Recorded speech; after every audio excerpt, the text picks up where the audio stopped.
Welcome to the Agent of Wealth podcast with Mark Bautis from Bautis Financial. In this podcast, Mark helps guide you towards financial freedom, ensure you never run out of money, and create a balance in life that prioritizes what is most important to you.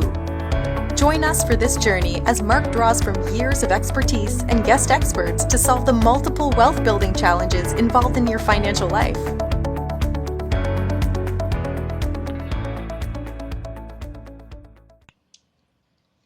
Welcome back to the Agent of Wealth podcast. This is your co-host, John Williams. And for many people, their home is their largest financial asset. But if you live in a co-op or a condo, the value of that asset isn't determined solely by the housing market, interest rates, or location. It's also influenced by governance. Poor financial oversight, deferred maintenance, ineffective leadership, and the lack of a long-term planning can quietly erode property values, create unexpected assessments, and make buildings less attractive to future buyers. Today's guest has spent more than a decade helping co-op and condo boards avoid those costly mistakes. Joining us today is Tina Larsson, co-founder of the Folson Group, New York's premier co-op and condo consulting firm. After uncovering a $340,000 financial drain in her own building, Tina left a successful career on Wall Street and dedicated herself to helping boards operate more strategically and protect property values. She's also the author of Living the High Life and a sought-off speaker on condo and co-op governance. Tina, welcome to the show. Thank you, John. Thank you so much. I'm very excited to be here today. We're really excited for today's conversation. I know our listeners are going to get a lot out of it. Before I get started, I'd just like to say that Bautis Financial, I'm a wealth manager at Bautis Financial, financial planner. We are accepting new clients. If you wanted to connect with us to see how we might be able to take some of the stress out of managing your money, we'd be happy to have a complimentary conversation with you. You can just reach out to us at www.bautisfinancial.com/call. We'll put that in the show notes, as well as some ways that we'll talk about at the end of the show here, how you might be able to connect with Tina. So with that, let's get started. So as a side note, I'm always interested to hear people's story about their career change. They find an idea, and it sounds like you had a successful career going. So that probably in of itself was not an easy decision, but you obviously saw the opportunity there. I'm curious to get started here. What made you first realize what that looked like for you and finding this major problem that potentially needed some attention? That's a great question, John.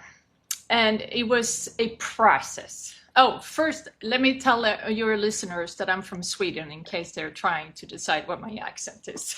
I was going to ask you, but I thought maybe you might mention that. Yeah, so I'm from Sweden. I moved to New York in 1994, so I've been here for a long time. I've been here longer than I was in Sweden.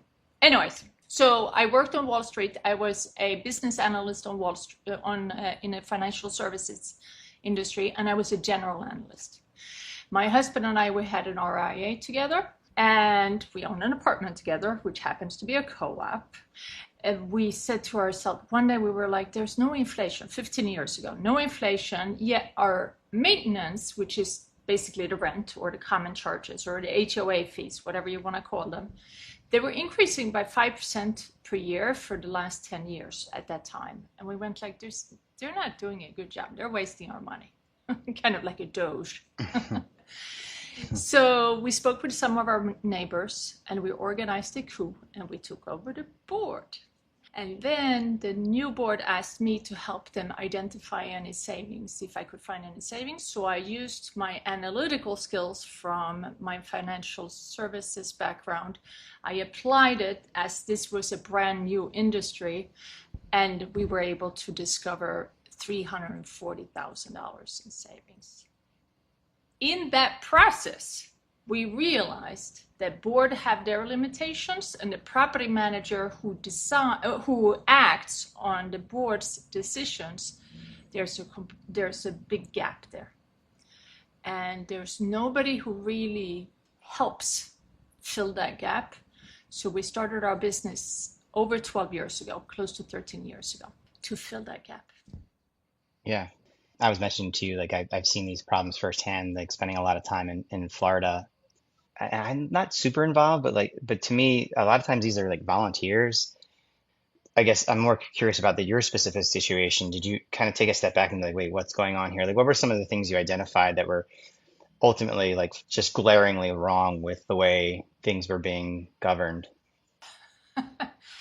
So I don't think that there's anything glaringly wrong. There's a lot of complications. So let me back up for your listeners who don't know this already. So there are 66 million Americans who own some form of HOA.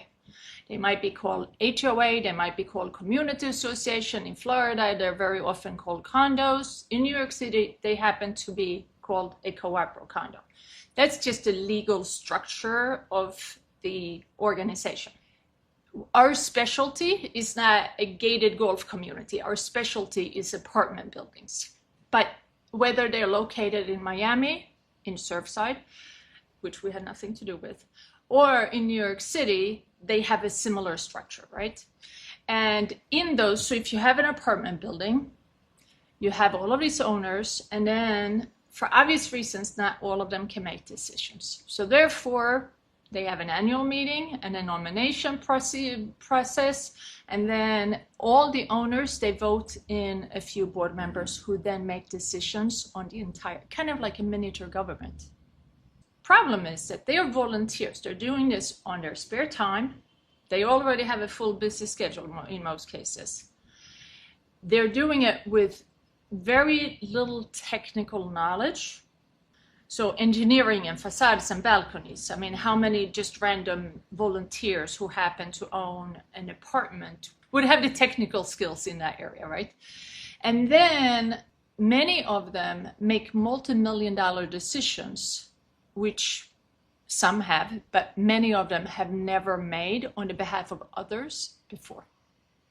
And then they rely on the property manager. The property manager very often have too many buildings, so they don't really have the time to provide the support that the board needs. They have, in many cases, they have the knowledge, but it's then the time, and then they get tired of the board not making decisions. So there's a little bit of, you tell someone to do something and they don't do it, and then you have to, how do you change that so they actually do what you ask them to do? So.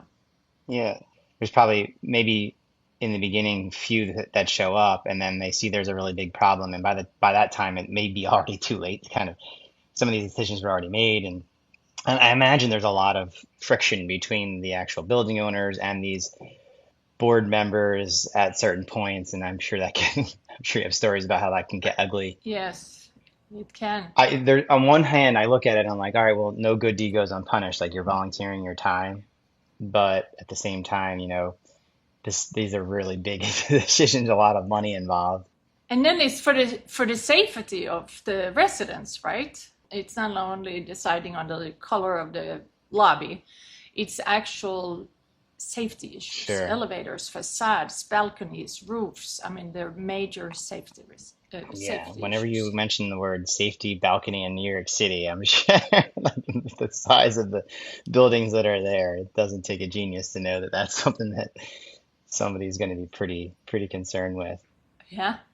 What's the connection between property values and this poor governance? Like, where does the rubber meet the road there?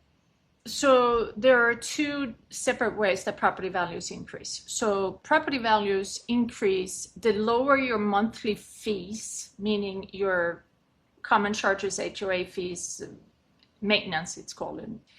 Whatever your fee plus your monthly mortgage payment is, that total cost of owning, that total cost, the lower it is, the higher property value, because then you can afford to buy more, right?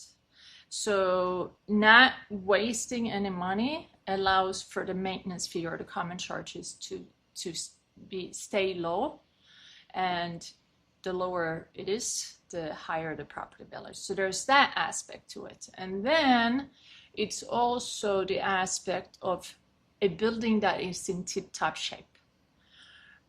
Right? So it attracts more buyers if it's in very good shape and well governed and well maintained than it is if it looks like a mess. Yeah. So is there other aspects to that, like potentially that are like those seems to be like the things on the surface, but you had mentioned that sometimes the poor governors can silently destroy property values. Like, I remember looking for apartments in New York City when I lived there, and you'd see some of these, just the fees for the building alone were pretty high. Funds are limited, and you have to make some decisions with regards to those. So if you have like a $2,000 or $1,000 condo fee or co-op fee, it's obviously a big consideration. And then looking into the health of and the quality of the building, how well it's kept. Is there anything that's like underneath the hood that like maybe aren't gleamingly evident that are maybe, like you said, just silently destroying these property values? We always say, look at, if you're buying into an apartment, obviously you want to look at the financial statements and see the condition of the building. But those are the audited financial statements. It's kind of not so easy. Maybe you and I know how to read them, but it's not so easy to know if there's any waste or if there's anything that doesn't make sense. But to look through the minutes, you'll often see if they're proactively trying to solve issues. Although I have to tell you that in the minutes, it doesn't say a whole lot. Really? No. So very often it will say something like, oh, they were having a problem with this. A delinquent owner was discussed. But it doesn't say that she hasn't paid for the last 5 years. Right. I mean, lawsuits, they have to put in the audited financial statements, but they're an insurance claims or insurance receipts. But there are a lot of things that are not in the minutes and not in the audited financials that is kind of vague and not so easy to know. It's good to speak with the super and with the staff in the building. One thing that we always say, if you go to the basement, if you get a chance when you're buying your apartment, we know you're buying your apartment, go down to the basement and see how clean it is, how organized it is. Because that, just like, when you go to a restaurant, if the bathroom is dirty, you don't want to eat there, right? Yeah, no, that's a good point. Yeah. It makes a lot of sense too. And think about it. So when we organized the coup 15 years ago, my husband is on the board. I'm actually not, but you can only be one from each apartment. So at that time, the super, who was later replaced, that super, all the storage rooms, they were filled with garbage. It took the new super months to clean it, and his staff months to clean it up. Can you imagine to have all of these storage rooms filled with, I mean, not daily garbage, but like just stuff. Yeah. These are New York City property values, right? So we installed the gym, the new super, he cleaned up installed more storage bins, which creates income to the building, and the gym increases property value because more people, they like to have a gym in the basement, right? Even if it's not a professional gym, but it's still very convenient. So basement space is very important. Yeah. Yeah, I remember going down there to do the laundry and stuff, and it was always Yeah. And in our building, when you go down in the basement to the basement, if there's no in the elevator to the basement, if there's nobody there, then when the elevator doors open, you can see that the lights turn on. So they're on motion sensors, and you actually physically see that they go on. And basements are occupied, on average, of course, it's different everywhere, 10% of the time.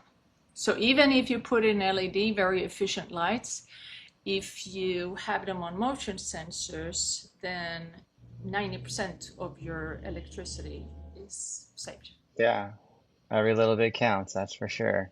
So obviously, it sounds like you actually have more of the expertise of coming in, and board members or boards that know they need some guidance and help, you help them through. But I imagine you get a lot of questions from friends and just like from people who are potentially looking to buy. And I know we're going to have a lot of those folks out there. So I'm curious if you have any input for them if they are looking to buy a condo or a co-op in an apartment building, and they maybe just suspect that the board is making poor decisions. They looked at some of these financial statements. They just get a vibe from the basement, like you said. Is there anything that they can do to just like maybe take that next step? And and this is just a thought. I was like, can you just knock on doors and be like, hey, how's it like to live here? Yes, I mean, you can. Knocking on doors is probably not so easy. Yeah. But I mean, you can speak with the staff. If it's a doorman building, speak with the doorman. You can ask your real estate broker if you can meet with a super, whether that's possible or not, I don't know. And different buildings operate differently, right?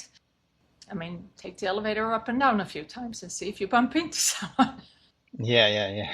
Check out the mail room. There's always people in the Yeah, mail room. there you go. Yeah, so I mean, it's not so easy to speak with them, and then if they're not lucky, they'll find two people in the building who hate everything about it because they're just complainers, and then Sure, yeah, that's true. There's one in every crowd, obviously, or a few. What are some of the things that current owners can do where they're like kind of in this situation? Or do you have any recommendations for them? Like they're starting to see like they didn't realize that they moved in, or just or things are starting to surface that maybe weren't there before. absolutely. In my opinion, when you buy an apartment, the first thing you should do is run for the board. But that's my opinion. It takes extra time, but you have just made your largest lifetime investment in many cases. Not everybody, but in many cases. And the only way you're going to be able to protect that is by taking an active role. I wrote a book on it, Living the High Life. I wrote this book about it, and it has the blueprint of how we organize our crew. In different locations, it's different availability of data. But in New York City, you can go into Street Easy and you can find all the recent sales, and you can find all the apartments, and you can make a list and you make it in a spreadsheet, and then you can knock on doors and you can organize something, right? And you have enough shareholders or owners who are willing to join you to take over the board, you can easily do it. So my book, it's a guidebook of how to take a proactive role, all the different steps, and it has all the stories, and it has some stories about our clients also, and some horror stories of how to take your building to a proactive and run as good as possible, versus the worst case scenario, which was the condo collapse in Surfside, Florida, in my opinion. So it has all the different steps and all the different things that you can do to take a proactive role and really get your building into tip-top shape. And all the governing documents and it doesn't have the legal aspect of it, but different tools that you can use to get there. Yeah, I'm glad I asked that question because I was going to ask you about the book, and I wasn't I apologize, I don't have time to actually read it myself yet, but I can guarantee you we will because, like I said, I spent some time in Florida, and you mentioned that building, and obviously even since then it's really raised a lot of eyebrows, and people have taken a step back and be like, hey, I need to get more involved and understand what could be maybe boiling below the surface because that was scary stuff. But I mean, that's an understatement.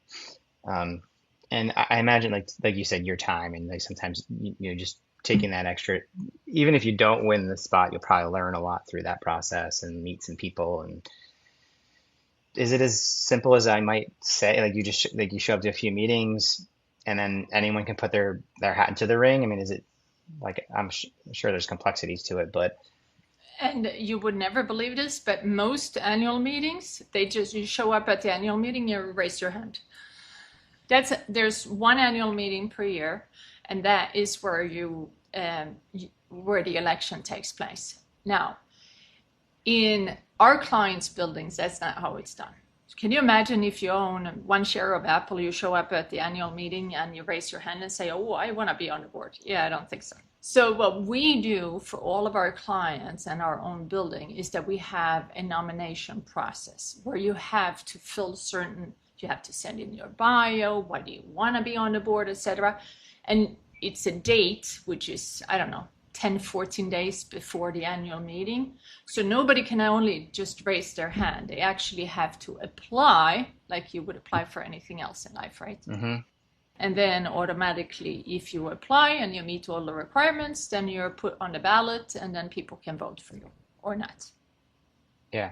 From the board perspective, like let's say someone who's on the board, or is there a time where where it makes sense to reach out to someone like you, like certain signs? Are you open to a conversation, and are you there to say, hey, look, I don't think you need my help, just do X, Y, and Z? Or Yes, I think that I am always needed, because who doesn't need a helping hand, right? Especially if you're a volunteer. I welcome any co-op and condo owner or any co-op or HOA board member to reach out to me.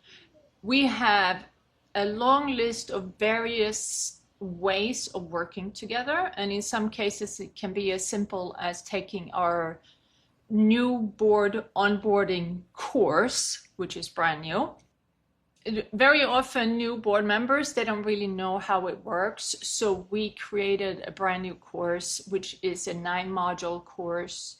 It's online, it's on demand, they can take it anywhere, and they can stop, and then they continue where they started, and it's a brief, under 45 minutes from start to finish if you take everything in one spot. And it tells you all the different things, all the different players, who to work with and what is important. It talks about your fiduciary responsibility, which you know very well, right? Mm-hmm. So it's a brief onboarding course so that boards can walk into their first board meeting with confidence. Gotcha. Okay. So if someone reaches out, like you'll do like a quick little talk and you'll say, hey, look, this is what we recommend, and then what the cost is, and just lay it all out to them, and then they can decide whether or not like they want to move forward, more or less. Yeah. So that seems super helpful. This is actually really interesting. I mean, so just really quick, you mentioned you just do high rises and like mostly like New York style type. So like, is there somebody who doesn't, like, you're not really like, for instance, I'll just give you an example, a real life example. My parents are snowbirds. They live down in Florida, and they are in a part of this condo association. It's just 2 floors. There's like buildings where there's like maybe 5 or 6 units. Is there like a line where you like to say, hey, look, I don't know if we would get involved, just because I think there's like you mentioned, there's a wide range of how condos and co-ops and homeowners associations may be you apply to different types of real estate. Is there somewhere? So we actually, our smallest building that we have worked with had 4 units, and our largest right now is 440 units. So we work in, and the location is not very important to us. The only reason I keep on talking about New York City is because we are in New York City. Sure. And we're a wife and husband team. So therefore we are the client facing. Mm-hmm. So we're here. We have teams and we have partners all over. So we market to New York, but we can very well assist. But like a community like that's like not out of reach for you, as far as like, you know, if it's more of a community, because you mentioned like golf, and in Florida, like almost every community has their own golf course, and there's like, just so the listeners know, like, where. So you're willing to like to take a call from anyone regardless, and just yes. Then, yeah, okay, all right, absolutely. That's but great our to know. Sweet spot is apartment buildings. They don't have to be high rise, but apartment buildings, the ones that have a flat roof, an elevator, a joint boiler. Yeah. And there's no shortage of that in New York City, of course. All right. Well, this is really great, really interesting. Thank you so much. It's been an eye-opening conversation. So I want to just give you an opportunity to give our listeners a little bit of insight into how they can follow you, reach out to you. We'll of course include all of that in our show notes. Thank you, John. So, hi, everyone. I want to speak with every co-op and condo board member or HOA board member in the country who hears this. And you can find me at www.thefolsongroup.com. That is our main page. It has our phone number, our contact information, and that is our hub. Reach out, we'll set up a time to talk, and we'll see what you're working on. I always want to hear from co-op and condo board members. Oh, excellent. Thanks again, Tina. Thanks for joining us. It was a great conversation. Don't forget to follow the Agent of Wealth on the platform you listen from, and leave us a review of the show. We're currently accepting new clients, and if you'd like to schedule a one-on-one consultation with our advisors, please do so at bowdisfinancial.com/call. Thank you for listening to the Agent of Wealth podcast. click the subscribe button below to be notified when new episodes become available. The information covered represents the views and opinions of the guests and does not necessarily represent the views or opinions of Bautis Financial. The content has been made available for informational and educational purposes only and is not intended to be a substitute for professional financial planning and investment advice. Always seek the advice of your financial advisor or other qualified financial service provider with any questions you may have regarding your investments and financial planning.